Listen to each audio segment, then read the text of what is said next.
Bonjour à tous et bienvenue dans 6 minutes chrono, la quotidienne de la rédaction de Lyon Capitale. Aujourd'hui, nous recevons Charles Delacombe. Bonjour Charles Delacombe. Bonjour.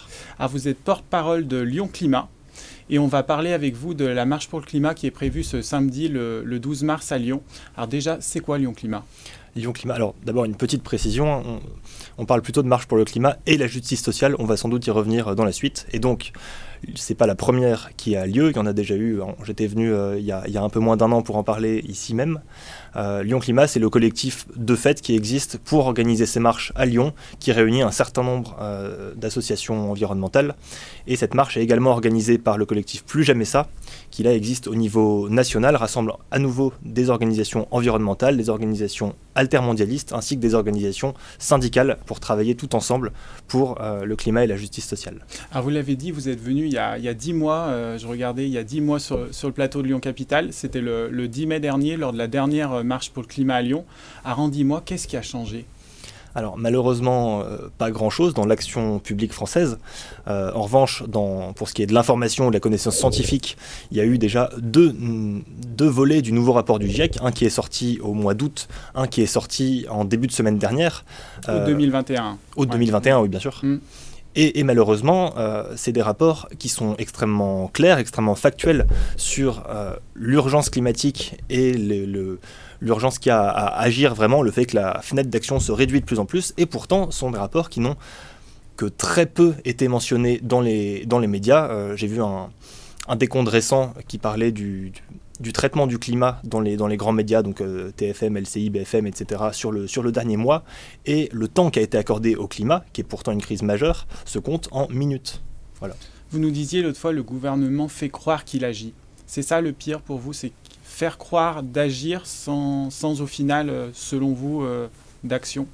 C'est même pire que simplement faire croire, en fait, puisque faire croire, ça serait dire qu'on fait, sans faire par ailleurs. Et là, c'est même plus de l'inaction, en fait. On est face à véritablement du sabotage climatique parfois, puisque donc il y a ces discours extrêmement rassurants sur le fait que tout va bien, qu'on est préparé, qui étaient un peu les mêmes discours d'ailleurs qu'il y a eu au début de la pandémie du coronavirus. On a eu beaucoup de déclarations qui disaient oui, l'hôpital est prêt, le système est prêt face à cette crise. Là, on a les mêmes discours face à la crise climatique, alors qu'on sait que ce n'est pas le cas. Et en même temps, il y a des soutiens à des projets climaticides, il y a eu des soutiens sans condition, par exemple, à toute l'industrie automobile. L'État français est extrêmement lié avec Total, dont les activités posent des gros problèmes à la fois pour la crise climatique et en même temps des gros problèmes de droits humains aussi. Par exemple, en Ouganda, aujourd'hui, Total maintient ses activités en Russie, par exemple, alors qu'il y a tout un tas d'entreprises qui arrêtent. Enfin bref.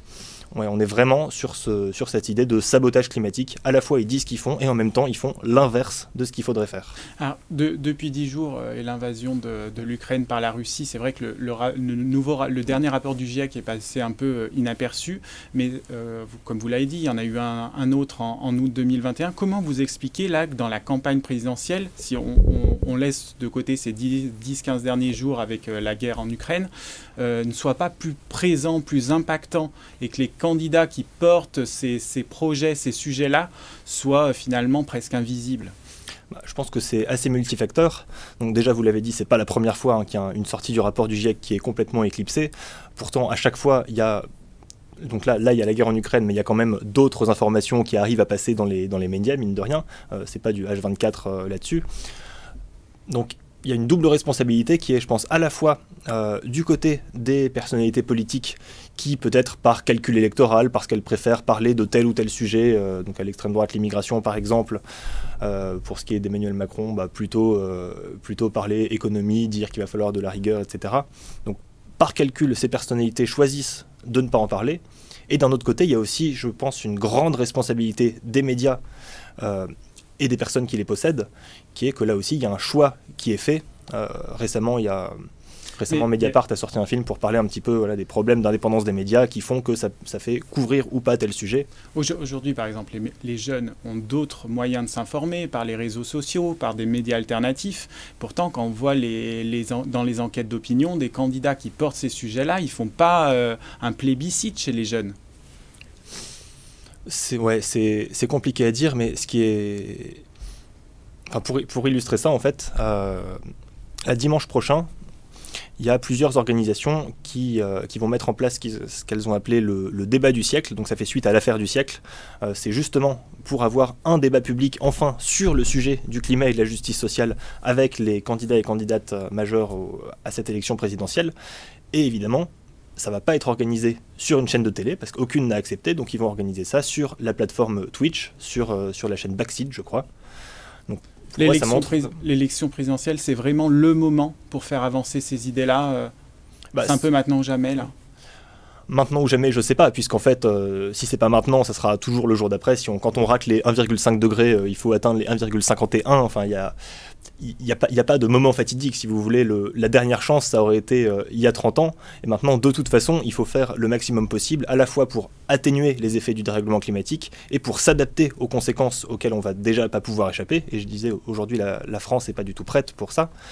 Donc oui, évidemment que c'est maintenant à l'élection présidentielle, c'est maintenant pour les élections législatives, puisqu'à chaque fois, ça donne des mandats pour 5 ans à différents responsables qui vont conduire la politique de la France.